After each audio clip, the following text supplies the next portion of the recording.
ஜாதகத்தில் தற்சமயம் நடக்கும் திசை, கிரகம், நமக்கு அதனால் ஏற்படும் நன்மை, தீமைகள் எது என அறிந்து அதற்கேற்ப தீய பலன்களை தரக்கூடிய கிரகங்களுக்கு உரிய பரிகாரங்கள் செய்வதன் மூலம் நற்பலன்களை பெறலாம்.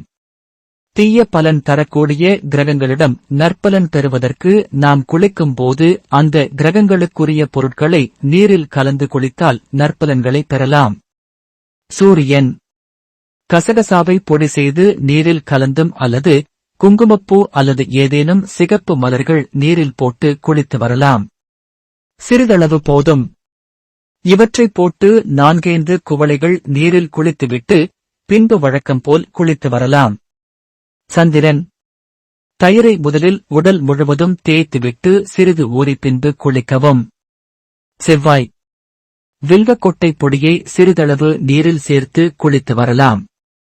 செவ்வாய் தோஷத்தால் திருமண வாழ்வில் பிரச்சனைகளை சந்திப்பவர்கள் மற்றும் திருமண தடை போன்றவற்றிற்கு இது சிறந்த பரிகாரம். புதன்.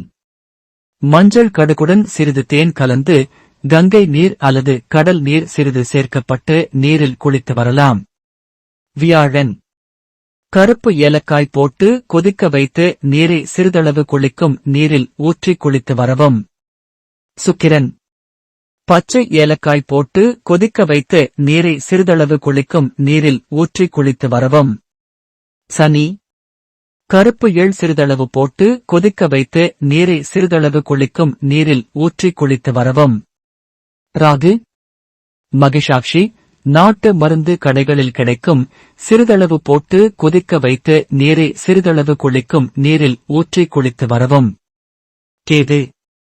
அருகம்புல் சிறிதளவு போட்டு கொதிக்க வைத்து நீரை சிறிதளவு குளிக்கும் நீரில் ஊற்றி குளித்து வரவும்.